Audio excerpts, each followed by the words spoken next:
Every day we see headlines about the spike in violence across our region, but one of the most disturbing trends is the increase in random assaults. Just last month, a woman running through the Georgetown neighborhood had a man jump on her back and grope her. Several days earlier, a man was arrested after pushing a woman into Lake Washington and assaulting a toddler. And because of attacks like these, self-defense experts say it's important to know how to react in dangerous situations. Fox 13's Hannah Kim shows us how the simple things we carry around can be used as an arsenal.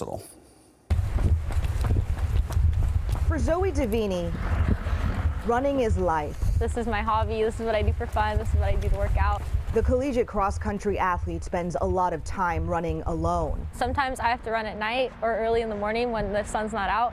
And so for me, safety is a big thing. Unfortunately, she's far from alone in her fears. When asked about safety, 60% of women surveyed last year by Runner's World said they had been harassed while running. 6% said the threats were so grave they feared for their lives. Aggravated assaults are up in our region. Seattle, for example, seeing a 24% increase in 2021. And new data from Tacoma shows from January to mid-February of this year, assaults went up about 30% compared to the same time last year. The attacks are often violent and random. Zoe says she's never been physically attacked, but she has been followed. People make comments about how you look or make suggestive comments to you. It happens all the time. Zoe's concerns are something Joanne Factor hears all the time. They're hoping for a victim who'll be like stunned and quiet and more compliant. Factor is the creator of Strategic Living. For decades, she's been teaching local women on how to protect themselves. First choice, run. Okay, always first choice. If you can get away safely, do it. But Factor says if you cannot get away and you are in imminent danger, fight back. No! Back off! Leave me alone! A loud voice like that can be your first self-defense tool. And items that you carry around every day is your arsenal, starting with your cell phone. Well, a cell phone, how much damage can a cell phone really do? Well, the whole point is to pick the right targets, to pick vulnerable targets like soft tissue, eyes, throat. Joanne says even a pen and your keys can be better than nothing if you attack those vulnerable targets. So what sometimes people have heard in the past is they kind of lace their keys between their fingers like this. Don't do that. Why? Because it's not very stable. You're probably going to hurt your hand. Instead, she says do it like this. Just hold this one key.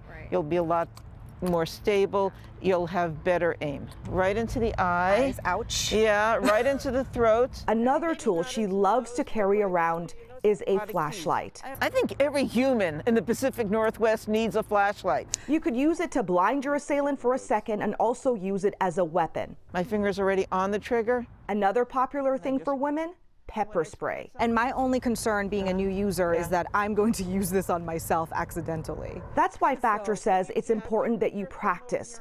For our demonstration, she let me use a practice spray filled with water. Go into your backyard, get an old Halloween mask, put the old Halloween mask up in your backyard, take this out and do some target practice. Also, if your pepper spray is in your purse, it's no good. Factor says hold it in your hand with your finger on the trigger when you are out and about in places where you don't feel safe. Zoe says that is exactly what she does when she runs alone. So I carry it in my hand like this, and then in the event I had to use it, you just do a simple switch and then you can spray the pepper spray. She's familiar with pepper spray, but says she's never thought of using things like a cell phone or keys. I think it's really cool how you can use everyday items. I personally have never thought of that before. And thinking about it is half the battle. So think about specifically, what would I do? So if I'm passing somebody on the street, what would I do? If I'm in the elevator with one other person, okay, and that person turned around and attacked? It's uncomfortable to think about, but Factor says role-playing and planning out what you would do in certain situations could make a huge difference in how you react during a real attack. In Seattle, Hannah Kim, Fox 13 News.